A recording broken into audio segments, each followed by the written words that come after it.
그러니까 부모가 교육을 시키면서 그 교육을 시킬 때 자기 만족은 분명히 있습니다. 이 외국인에 대한 두려움 이런 것들 좀 없는 건 맞지만 제가 이제 그 영어 유치원을 보낸 둘 중에 자녀가 이거를 안 보기를 바랐는데 영어를 잘하진 않습니다. 아, 그래요? 예, 그러니까 그게 사실 본인의 언어적인 능력이나 공부 재능과 관련이 있는 거지 그런 걸 좀 튀어줬다 그래서 막 아닌 재능이 막 살아나고 이러진 않아요. 성적과 바로 연결 결부되진 절대 안 않는다. 됩니다. 많은 분들이 아예 한글로 생각한 걸 영어로 번역하는 게 아니라 그냥 영어로 생각하게 하자 이렇게 얘기하시는데 그게 되려면 집에 와서도 엄마랑 계속 영어를 해야 돼요.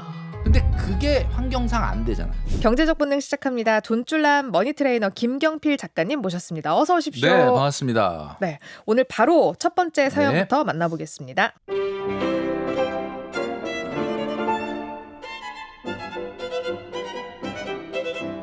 안녕하세요. 맞벌이로 5살 아이를 키우고 있는 엄마입니다. 아이 유치원 보낼 나이가 됐는데 영어 유치원을 보낼까 말까 고민이에요. 근데 주변에선 요즘은 다 보내 라고 하니까 안 보내면 우리 아이가 뒤처지는 건 아닐지 걱정됩니다. 저희 부부는 맞벌이로 한 달 실수령이 합쳐서 대략 800만 원 정도 되는데요. 매달 주택담보대출을 220만 원씩 갚아나가고 있는데 관리비 35만 원, 보험 45만 원, 통신비 15만 원, 교통비 30만 원까지 숨만 쉬어도 나가는 돈이 350만 원 정도 되고요. 식비 120만 원, 기타 생활비는 100만 원이 듭니다. 저축은 매달 200만 원 정도 하는데 그럼 결국 남는 돈은 30만 원 수준이에요. 근데 영어 유치원 한 달 수업료가 150만 원이 기본이더라고요. 저희 집에서 그걸 감당할 수 있을까 싶어요. 근데 저희 부부가 어릴 때 영어를 늦게 접해서 둘 다 영어를 잘 못하거든요. 그래서 취직할 때도 너무 스트레스 받았었는데 우리 아이만큼은 그런 스트레스 없이 어렸을 때부터 영어를 자연스럽게 체득했으면 하는 마음이 커요. 머니 트레이너님, 우리 아이 영어 유치원 보내도 될까요? 예. 저를 콕 집어가지고 저한테 물어보시니까 네. 상당히 부담스러운데, 이 세상에 이제 아무리 조언을 해도 말로는 끄떡끄떡하고 이해하지만 실제로 행동에 못 옮기는 게 교육 문제입니다. 그러니까 이제 뭐 교육비 관련된 것도 여러 번 조언을 해봤는데, 다 듣고 나서는 맞다 그런 걸 고려하면은 좀 그렇지라고 생각을 하신다고 하는데 실제로 정작 행동은 그거대로 안 하는 경우가 많다. 그러니까 그만큼 이게 사실 어떻게 보면 교육 문제가 어려운데 네. 제가 학교 다닐 때 그 생활기록부에 제가 뭐라고 써 있는가 제가 보니까 말이 없고 정말요? 이렇게 말이 많은데 내성적이며 뭐 이런 것들이 써 있었거든요. 그러니까 이제 대한민국의 교육은 오로지 그 학생의 어떤 공부 재능에만 포인트가 맞춰져 있어요. 그러니까 사람마다 다 캐릭터가 있지 않습니까? 다 재능이 있기 마련인데 그런 걸 발굴해내지 못해요. 공부라는 재능은 10명 중에 2명한테밖에 없는 재능이라고 합니다. 이 언어적인 능력, 이것도 뭐 특별히 또 능력이 있는 분들이 있긴 있겠죠. 네. 혹시 내가 우리 아이한테 이걸 안 시켜서 그 언어적 능력이 사장되면 어떡하지? 라는 공포. 만약에 내가 이걸 안 시켜서 영어 유치원을 안 보내서 얘가 나중에 영어를 못하게 된다. 그건 원래 좀 재능이 없던 거 아닐까. 저는 이렇게 생각을 해요. 그래서 아이가 공부나 언어적 능력이 있다면 안 시켜도 나중에 그것은 발현될 거다. 근데 없을까봐 걱정하는 거잖아요. 근데 이제 없는 거는 그거를 뭐 빨리 영어 유치원을 해서 시킨다든지 이런 것들이 뭐 도움이 안 된다고 보기는 어렵겠지만 근본적으로 이렇게 바뀌진 저는 않을 거라고 저는 생각을 하는데 네. 이런 말 있잖아요. 낭중지추라고. 네. 고사성어에 보면 이게 무슨 말이냐. 송곳 그렇죠. 툭 튀나오는 건데. 주머니 속에 송곳이다 이런 뜻인데 우리가 보통 초등학교 한 4, 5학년쯤 가면 이 아이가 공부에 진짜 재능이 있는지 아니면 또 언어에 재능이 있는지 아니면 예체능에 재능이 있는지 대략은 좀 나온다고 합니다. 그래서 너무 이제 공포감을 안 가졌으면 좋겠다라고 생각이 드는 이유가 일단은 돈 문제 때문입니다. 네. 일단 150만 원에서 200만 원 교육비가 기본적으로 들어간다라고 하는데 물론 이분들이 소득이 낮진도 않아요. 800만 원이면 어떻습니까, 여러분? 그래도 한 1년에 1년에 1억은 1억, 그러니까 순소득으로 1억이니까 굉장히 괜찮은 연봉으로 따진다면 세전으로 보면 더한 분들인데 최근에 우리나라의 물가 상황을 놓고 보면은 한 5년 전에 만약에 한 700, 800 번다 그러면 와 이거 뭐 재벌이네. 이 코로나 이전에는 그런 생각을 했거든요. 저도. 네. 근데 최근에 7, 800이다 그 부부가 그러면 물론 적은 건 아닌데 옛날만큼 막 우와 뭐 이런 정도는 또 아니거든요. 사교육비가 만약에 영어 유치원으로 모든 게 끝난다. 그러면 좀 살짝 고민이 해볼 필요는 있는데 잘 보세요. 영어 유치원에만 150, 200을 쓴다. 이게 과연 이걸로 끝날까요? 분명히 플러스 알파가 있거든요. 플러스 알파. 그래서 저는 제가 봤을 때는 뭐 어떻게 보면은 가장 중요한 기준이 돈이라 그랬는데 제가 머니 트레이너로서 말씀드리는데 여러분 가구 소득의 교육비가 10%가 넘어가면 안 됩니다. 이분들 800버시니까 80만 원 넘어가면 그렇죠. 안 된다는 지금 거죠? 유치원인데 10%를 넘어간 그럼 유치원이 아니고 나중에 뭐 초, 중, 고 가면은 조금 교육비는 비중이 달라질 수는 있지만 제가 봤을 때는 이 두 분의 다른 여러 가지의 재정적인 부분에 걸림돌이 안 생기려면 10% 수준에서 해결하는 게 좋을 것 같아요. 저는 그러면 조금 약간 반대. 안 보냈으면 한다. 안 보냈으면 한다. 그러면 그 80만 원으로 다른 영어 교육을 시키는 건 어때요? 그럼요. 그건 당연히 충분히 해볼 필요가 있죠. 우리가 뭐 제가 교육 전문가는 아니라서 제가 오늘 말씀드리는 건 지극히 그냥 개인적인 생각입니다. 제가 교육 전문가가 아니니까 뭐 그런 부분에 대한 깊이 있는 얘기는 안 하겠지만 그냥 뭐 제 생각에는 이래요. 우리나라의 입시 교육에서의 걱정을 하시는 거야. 이분이 이 영어 유치원을 보내면서 뭐 나중에 얘가 외국인과의 그 좀 자연스러운 소통이나 뭐 이런 걸 걱정하는 게 아니거든요, 지금. 혹시 우리나라 입시에서 영어라는 것이 아직까지는 비중이 굉장히 높은데 이게 혹시 뒤처지지 않을까? 그러니까 영어 유치원을 보내면 조금 더 나을지 않을까라는 마음은 너무 이해가 돼요. 그런데 현재까지는 여전히 우리나라 입시에서는 리딩 컴프레hension이거든요. 문해력이 위주의 공부예요. 그러니까 영어 유치원은 가면 당연히 영어에 흥미를 유발하고 뭐 영어로 대화하는 컨버세이션 이런 것에 대한 능력은 조금 더 키워줄 수는 있는 건 맞아. 영어에 대해서 좀 편하게 편하게 수 느끼게 있는데. 하는 건 있죠. 그렇지만 영어를 잘하게 하진 않아요. 그러니까 그게 우리가 입시 공부는 여전히 어쨌든 뭐 듣기 평가, 리스닝 컴프레hension도 있지만 리딩 컴프레hension이거든요. 이거 하는 걸 영어 유치원을 갔기 때문에 걔가 잘한다? 절대 그렇지 않습니다. 그래서 이거는 도움이 안 된다는 건 아니지만 이렇게 어마어마한 막대한 사실 재정을 투자할 만큼 안 하면 큰일 나는 거다? 저는 절대 그렇지 않다. 그래서 오히려 이 허락되는 범위 내에서 다른 쪽으로 영어의 흥미를 유발시켜 줄 수 있는 굉장히 많은 장치가 있기 때문에 충분히 그렇게 하셔도 된다라고 저는 생각을 하는 거죠. 근데 작가님도 아이를 키워보셨잖아요. 그렇죠. 그러면은 어떻게 하셨어요? 어떻게 사교육 혹은 뭐 교육 한 명은 안 보냈고 한 명은 보냈어요. 영어 유치원이요? 네. 네. 네. 그러면 진짜 확실하게 나오겠네요. 확실하게 나오죠. 물론 네. 이게 그 영어로 그러니까 부모가 그러니까 교육을 시키면서 그 교육을 시킬 때 자기 만족은 분명히 있습니다. 나 영어 유치원까지 지금 보내면서 이게 지원을 하고 있어. 내 만족 이거는 분명히 있고요. 그리고 제가 아까 말씀드렸지 않습니까?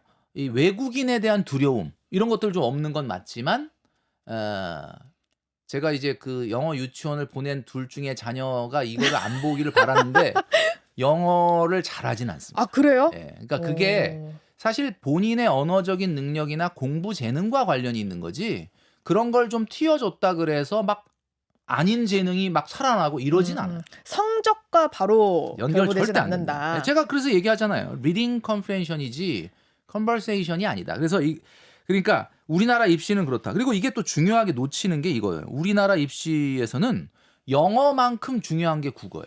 아, 그렇죠. 근데 잘 보세요. 이 5살 애를 영어 유치원을 보내면 일단은 국어로 된 체계적인 문해력이 떨어집니다. 그러니까 영어로 뭘 자꾸 얘기하고 생각하고 하는 능력은 초반에 좋아지는데 우리가 어느 정도 한 10살 이상 된 상태에서 영어에 노출을 많이 시키는 거는 기본적인 국어로 생각하는 사고 능력이 있는 상태에서 영어가 되니까 좋지만 많은 분들이 아예 한글로 생각한 걸 영어로 번역하는 게 아니라 그냥 영어로 생각하게 하자 이렇게 얘기하시는데 그게 되려면 집에 와서도 엄마랑 계속 영어를 해야 돼요. 근데 그게 환경상 안 되잖아요. 그러니까 이건 자칫 잘못하면 어떻게 되냐? 국어적인 문해력도 애매해지고 영어로의 어떤 문해력도 애매해져서 괜히 영어를 시켰다가 음. 5살이면 아직 우리나라 국어로도 체계적인 생각, 사고의 능력이 완성이 안 된 상태거든요. 거기다가 섣불리 영어 유치원이라고 하는 이 센 교육을 시켰을 때 저는 오히려 제 경험상 약간의 부작용이 나오더라. 오히려 두 마리 토끼를 다 잡으려다 다 놓칠 수 있다. 맞습니다. 국어가 확실하게 자리 잡힌 상태에서 영어를 넣어도 그러니까 우리나라 입시 교육에서 영어를 막 만점을 받고 잘하는 친구들이 영어로 생각하는 게 아니에요. 그냥 한글로 생각한 거를 영어로 하는 거지. 그래서 이거는 제가 봤을 때는 막 이분들이 뭐 정말 재정적으로 너무 넉넉해요. 뭐 그렇다면 모르겠는데 지금 애매하지 않습니까? 제가 봤을 때는 반대다. 이런 집도 있어요. 한 달에 150에서 200이잖아요. 그럼 요거를 1년 동안 모으는 거예요. 그 돈을. 그래서 그 돈을 가지고 가족 전체가 가서 몇 달 살이를 하고 오더라고요. 영어 쓰는 국가에 가서. 해외에 나가서. 네, 예. 그렇게 영어라고 하는 부분에 대한 거부감이나 장벽을 좀 없애주는 거는 뭐 신선한 충격으로서 좋은데 네. 5살이면은 사고 자체를 국어로 할 거냐 영어로 할 거냐가 결판이 나는 상황인데 네. 여기서 끝까지 팔로우업을 못 해줄 거면서 영어에 유치원을 보낸다? 성공하는 케이스도 있겠지만 네. 실패하는 케이스가 저는 더 많다라고 봅니다. 이거는 정말 경험에서 우러나온 거기 맞아요. 때문에 네. 잘 물론 뭐 그렇다 해서 우리 애가 영어를 조금 생각보다 못한다 그래서 그거는 이제 개인적인 재능의 그쵸? 문제인 거예요. 예. 재능의 문제지 뭐 다 그렇다는 건 아닌데 이렇게 고민이 된다면 이 부분을 꼭 생각을 하시고 판단하셔야 된다. 이렇게 네. 말씀드리고 싶습니다. 네. 자, 다음 사연으로 넘어가 보겠습니다.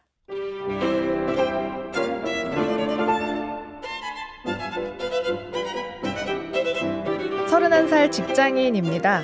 요즘은 청첩장만 받아도 가슴이 철렁합니다. 결혼을 안 하기로 마음먹은 뒤부터는 더 그렇습니다.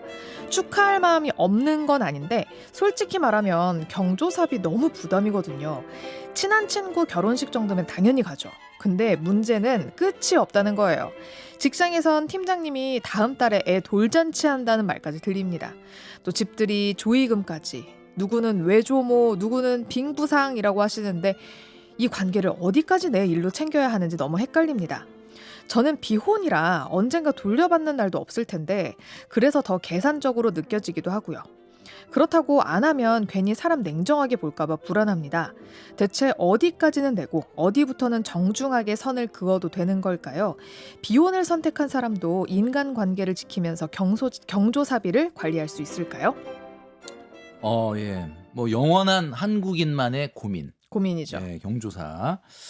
사실 말씀하신 것처럼 그 우리 조상님들께서 만든 제도가 이 상부상조의 제도, 이 사실 취지는 참 너무 좋습니다. 네. 어려울 때 서로 돕는다. 이건 너무 좋은데 이걸 이제 비용이 아니라 언젠간 나도 돌려받을 미래에 저축을 하고 있는 거다.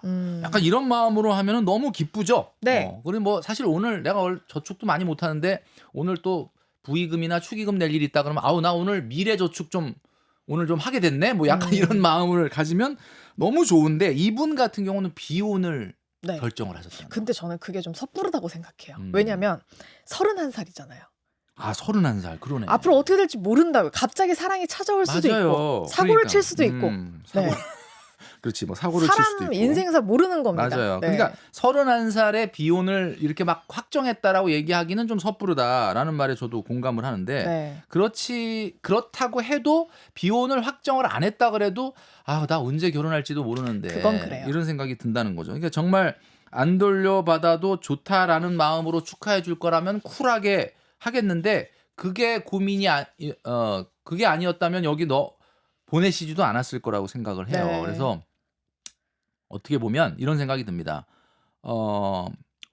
그냥 축하 마음을 전하겠다라고 생각이 들면 하고 그런 생각이 안 든다 그러면 그냥 과감하게 안 하는 것도 답은 답이에요. 요즘 같은 분위기에서는. 이제 스스로의 마음이 정답인 거죠. 막 고민이 된다. 자꾸 생각해봤는데도 고민이 된다. 그럼 하지 말고. 그러면 하지 않아야 되는 거예요. 네. 그 마음에 좀 충실하셨으면 좋겠다라는 생각이 드는 거죠. 안 할 순 없잖아요. 근데 또 회사 생활이라는 게. 그렇죠. 그러니까 저도 어차피 결혼을 해봤잖아요. 네. 확인하게 되더라고요. 아, 누가 얼마 냈는지 네. 이런 거. 누가 안 했는지 이런 것들.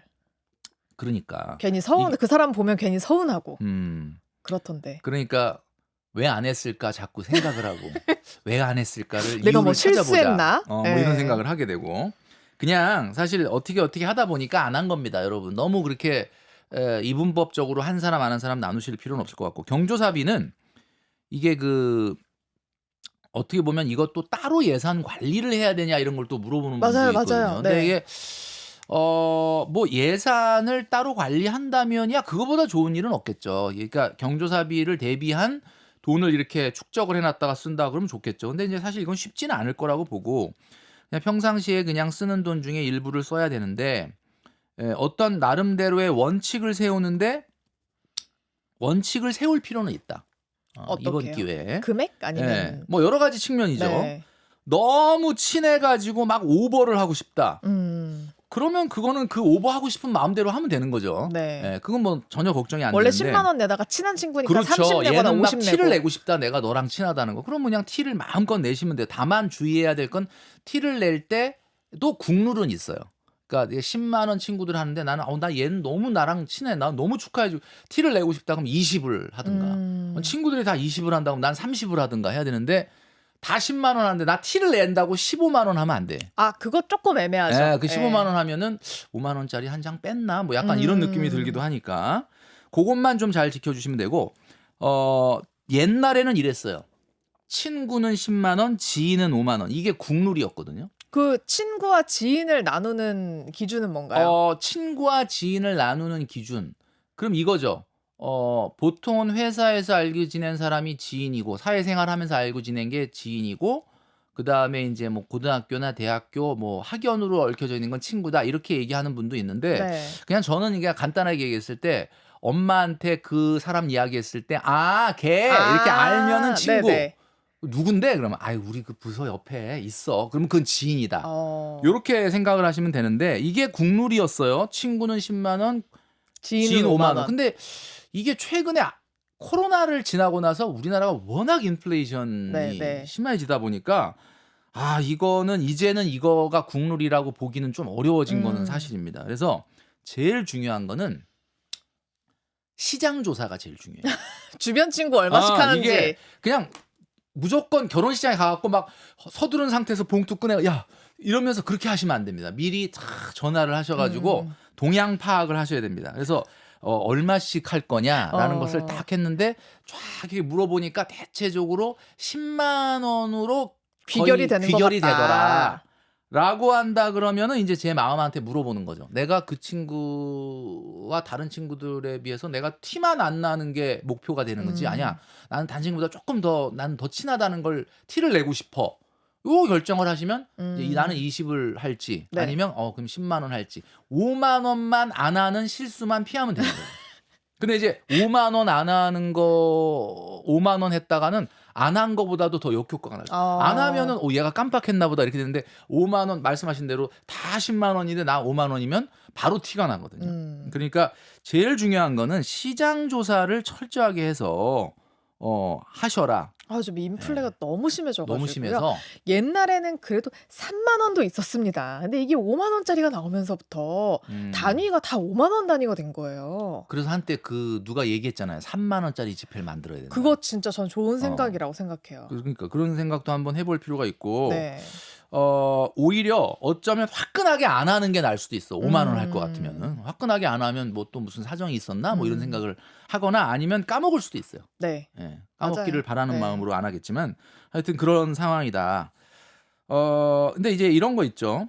관계 문제라는 게 경조사하고는 있지 않습니까? 우리나라 사람들 이게 그쵸. 관계가 굉장히 관계지향적이니까 네. 10만 원 하기는 부담되고 그렇다고 10만 원 하기는 좀 부담스러운데 또 안 하자니까 관계가 걱정된다. 뭐 이런 분들 굉장히 많거든요. 이게 대부분 지인이겠죠. 그쵸. 거의 그냥 회사 사람들. 네. 이런 경우는 이런 생각을 해봤습니다. 우리가 현금 추기를 하지 말고 네. 선물? 10만 원 정도 돼 보이는데 할인해서 4, 5만 원에 살 수 있는 거. 이런 거 잘 보면 있거든요. 그러니까 네. 누가 봐도 이거 얼마 줬을까 그러면 한 10만 원 정도 4만 원, 5만 원에 샀다. 음. 요런 거를 사서 결혼식 전에 그 대신에 여기에 꼭 들어가야 되는 게 손편지. 아, 이 손편지 꼭 들어가야 돼. 손편지가 딱 들어가서 정말 너의 결혼을 축하한다 이러면서 너가 이런 것이 좀 필요할 거라고 생각해서 내가 정말 오랫동안 생각해서 준비했다. 선물은 말이죠. 때로는 잘하면은 훨씬 현금보다 파워풀한 효과가 나타나는데 평상시 그 친구의 관심이나 필요를 눈여겨볼 필요가 있습니다.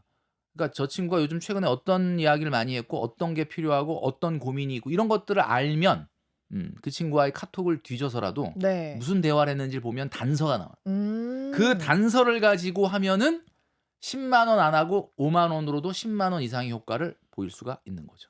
그러면 이게 걱정이에요. 축하는 그렇게 할 수 있어요. 근데 이제 상을 당한 경우도 있잖아요. 아, 상을 당한 경우. 네, 상 당했는데 선물을 줄 수는 없으니까. 그렇죠. 그거는 좀 어렵죠. 이럴 땐 그거는- 또 어떻게 판단을 해야 할까? 아, 상 같은 경우에 아까도 이제 보니까 뭐 빙부상 뭐 이런 거 얘기했는데 맞아요. 네. 이거는 뭐 어떤 그 기본적인 사회 통념상 조모, 조부는 할머니, 우리가 네. 안 해도 됩니다. 음. 그러니까 물론 뭐 아주 뭐 진짜 너무 친하다 그러면 가는 경우도 있긴 있죠. 저도 뭐 가본 경험은 있는데 네. 조모, 조부상 같은 경우는 그날 이렇게 회사에서 휴가를 내도 우리 가봐야 되는 거 아니야?라는 정도 인사만 하면 오셔야죠 이렇게 안 하거든요. 네. 아유 그냥 안 오셔도 돼요. 저희 뭐 할머니 할아버지는 그래서 그래 하여튼 잘 하고 와. 뭐 이렇게 이렇게 마음만 좀 전달하는. 마음만. 예. 근데 조모상을 이렇게 띡 보냈다 그래서 그거를 음. 저는 이거는 제가 딱 말씀드릴게요. 뭐 욕먹을 각오로 말씀드려 조모 조부상까지 챙기지 않으셔도 됩니다. 이거는 상관없는데 네. 다만 우리가 보통 아버지 어머니 부친상 모친상 말고 네. 빙부 그다음에 빙모상이라는 네. 게 이게 이제 장인 장모를 얘기하는 거거든요. 네. 요거는 부모님하고 동급이에요. 그러니까 우리 사회 통념상 원래 그렇습니다. 그러니까 어쨌든 간에 장인 장모상은 안 가도 되는 거 아니야라고 얘기하지만 사실은 부모는 동급이기 때문에 네. 시부 시모상과 장인 장모상은 모친 부친상과 사실은 동급이다. 그래서 그것까지는 좀 챙겨주는 것이 맞다라고 생각을 합니다. 다만 조모 조부상은 과감하게 안 가도 욕을 할 수는 없다. 이렇게. 그 개인적으로 다들 그 기준을 세워주시면 될 것 같아요. 맞아요. 저는 사실 부친 모친상 아니면 안 합니다. 네, 그 정도까지 아니면 그러면 저도 안 받으면 되니까. 그렇죠. 그 이상으로는. 아마 부친 모친상과 달리 빙부 빙모 시부 시모를 안 했다 그래서 욕을 하진 않을 거예요. 그쵸. 네, 네. 그러나 사회 통념상 일단 동급으로는 본다. 이건 오늘 배워가네요. 조부하고는 완전 다르다.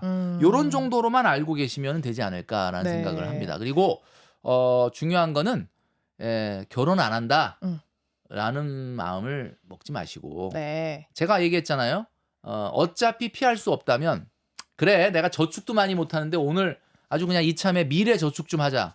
나중에 다 돌려 받으시는 여러분 되시기를 바라겠습니다. 그리고 그런 것 같아요. 결혼을 안 한다고 하더라도요. 음. 우리 부모님이 돌아가실 수도 있잖아요. 근데 원래 사실 경조사비라는 거는 누굴 축하하는 자리에도 되지만 맞아요. 누가 돌아가셨을 때도 내는 거거든요. 그래서 맞아요. 너무 결혼 안 한다고 아예 안 할 거야라고 하시기보다는 그냥 진짜 미래 저축한다 생각하고 그래요. 하시는 것도. 어차피 비용으로 회계 처리를 하면 속이 쓰리지만 자산으로 회계 처리를 하면은 야 언젠가는 돌려받겠구나 이런 생각을 할 수도 있고. 그리고 뭐 너무 아깝다 싶으시면 명단을 좀 만들어 두시는 그렇죠. 것도. 예. 엑셀로. 네. 저도 엑셀로 만들어는 놨는데. 저도 축의금 받은 명단을 쫙 놨어요. 왜냐하면 갚아야 되니까. 그 기준이 없으면 제가 맞아요. 얼마씩 해야 될지를 모르니까 그걸 보고 이분 이만큼 하셨네. 나도 이만큼 해야지. 이게 맞아요. 되거든요. 네. 맞습니다. 그래서 그렇게 한번 가져가시는 게 좋을 것 같습니다. 네. 자, 다음 사연으로 넘어가 볼게요.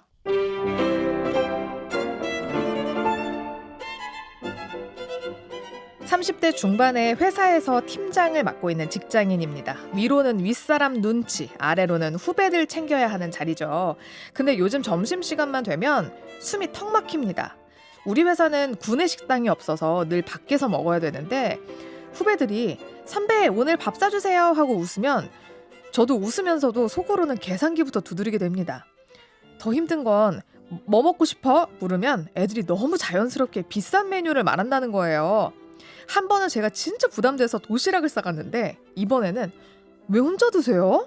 점심이 유일하게 얘기하는 시간인데 라면서 또 눈치를 줍니다. 저도 같이 웃고 떠들고 싶어요. 근데 진짜 돈이 없어요. 이럴 땐 어떻게 해야 관계도 덜 상하고 제 지갑도 지킬 수 있을까요? 아, 예. 모든 이것도 선배들의 참 걱정입니다, 이게. 그게 아주 뭐 구내 식당이 딱 돼 있고 외부로 나갈 수 없어서 그냥 좀 빨리 먹어야 되면. 기계적으로 그냥 뭐 그 급식을 먹어야 된다 그러면 모르겠는데 이런 고민들이 굉장히 많죠. 근데 저는 이 사연을 딱 듣고 이 주인공분의 사연을 보면서 느낀 게 아니 이렇게 눈치 없는 후배를 도대체 누가 키웠을까? 이거는 이분한테도 책임이 있다고 봅니다. 왜냐하면 요즘 세상에 무조건 선배가 밥 사준다라고 생각하는 후배가 이 철없는 후배가 있다는 것 자체도 사실은 문제예요. 그러니까 이분이 만약에 어떤 조직을 이끄는 팀장이다. 자, 우리 팀 여기 모여봐. 뭐 이런 거면 팀장님 오늘 밥 좀 사주세요. 뭐 이런 게 좀 이해가 자연스럽게 되는데 네. 또 언뜻 여기는 그런 내용은 없는데 팀장이래요, 팀장. 아 팀장이에요? 네, 네. 그러면 이 팀장 같은 경우는 그 팀 회비는 있겠죠. 예.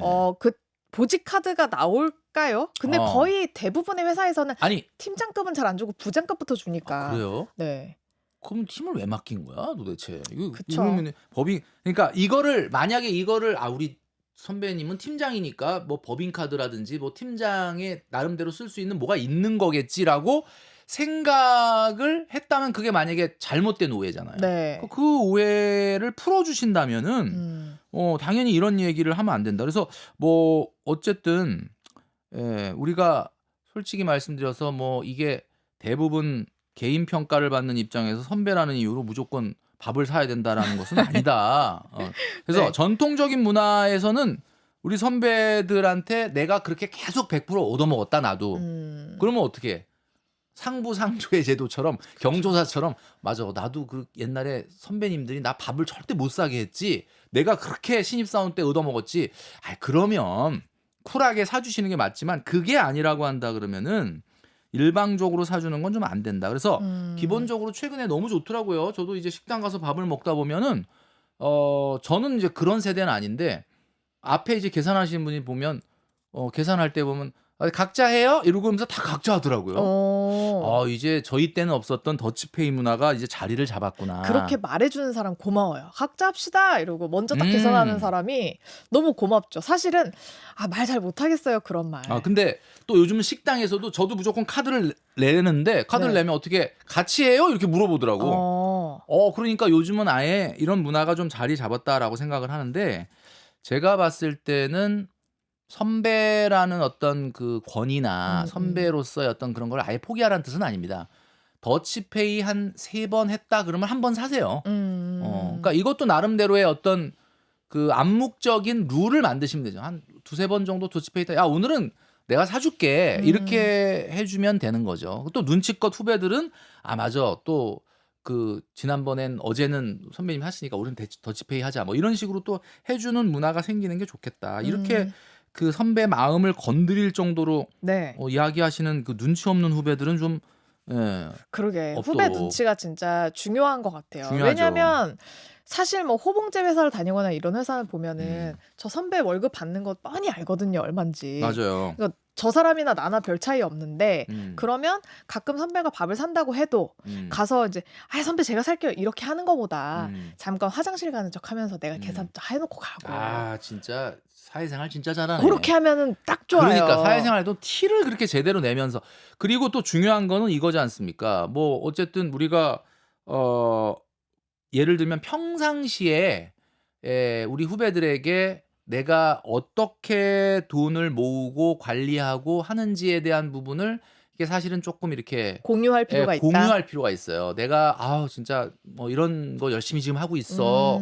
뭐 이런 게 있어야 되는데 그게 아니고 뭐 그냥 뭐 아주 비싼 백 맨날 갖고 들고 다니고 명품 옷 입고 다니면서 나 해외여행 갔다 왔어. 맨날 이러고 그리고 이렇게 돈을 막 쇼핑에다 펑펑 쓰고 이러면서 더치페이 하자. 더치페이 이러면. 하자 그러면 그 선배 밉죠. 근데 내가 아 나도 지금 뭐 독립해갖고 너무 힘들지만 하여튼 열심히 하고 있다.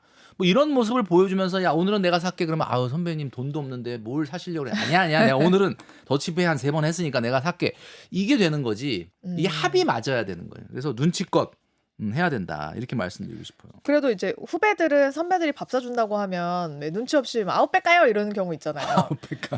네, 그러니까. 아웃백 가요, 뭐 어디 뭐 레스토랑 가요 이런 경우 있잖아요. 이런 경우에 약간 호쾌하게 딱 정해주는 방법 없을까요? 얘들아 뭐 그러니까 이런 게 있는 거죠. 그러니까 용기를 내셔야 돼요. 우리 팀장님, 선배님이 용기를 내셔야 되는 게 이런 거 얘기한다 그래서 비난하거나 욕 안 합니다. 자, 오늘 내가 살게. 자, 15,000원 이내에서 마음껏 시켜. 전 괜찮은데요? 괜찮은 것 같은데 오히려 우리가 말하려고 할 때 뭔가 이거 말하면 쪼잔해 보이지 않을까라는 거를 쿨하게 얘기하는 것이 오히려 어떻게 보면 오픈 마인드. 야, 2만 원 미만으로 너 맘대로 시켜. 이렇게 얘기한다 그래서 아우 씨 2만 원 미만으로 시켜. 쪼잔해. 이렇게 생각 안 합니다. 이렇게 생각을 안 합니다. 밥을 사는 거잖아요. 그러니까 그러면 뭐 아웃백 가요 뭐 이런 얘기는 안 하겠지. 그죠? 그러니까 요런 걸 조금 구체적으로 멘트를 좀 달아서 하는 연습을 하실 필요가 있습니다. 요거 15,000원 밑으로 마음대로 시켜. 마음대로 이렇게. 시켜. 그리고 아까 얘기했던 것처럼 각자 하자. 이런 이야기가 왜 용기를 내야 되는 거냐? 그건 당연히 얘기해야 되는 거다. 계속 야 각자 하자. 이거를 일주일 내내 열흘 내내 한다고 하면 문제지만 한 3일 하고 제가 뭐라 그랬어요? 3일 정도 하고 야 오늘은 근데 내가 살게. 오늘 뭐 많이 안 나온 것 같은데 뭐 요렇게 하면은 좀 어떨까라는 생각을 하는 거죠. 네, 이렇게 팁을 드렸습니다. 만약에 밥 사주기 대신에 야 밥은 각자 먹고 내가 커피나 뭐 후식 살게 이런 건 어때요? 그것도 좋은데 요즘은 좀 위험한 게 네, 디저트 카페가 더 비싸요. 그렇긴 해. 요즘 뭐 밥값보다 더 비쌀 유행하는 때가 게 뭐 그 두쫀쿠? 맞아요. 뭐 이거 왜 이렇게 비싸? 그거 뭐 1인당 한 3개씩밖에 안 팔고 막 이러던데. 그러니까요. 그러니까 이런 거는 그러니까 야 밥은 각자 계산하고 커피 내가 살게. 그리고 뭐 앞에 메가 커피가 있다 그러면 괜찮은데 뭐 예를 들면 뭐 디저트 시키고 이러면은 이게 사실 밥값보다 더 나올 수도 있기 때문에 그런 것들은 좀 조심해야 되지 않을까라는 생각을 하고 제가 말씀드렸던 네. 것처럼 더치페이 3번이면은 선배가 한번 가격 얼마 범위 내에서 살게. 라는 쪽의 로테이션으로 가면 어떨까? 네, 라는 걸 좀 제안 드리고 싶습니다. 네, 팀장님 힘내세요. 힘내시고 용기 있게 말하셔야 됩니다. 네.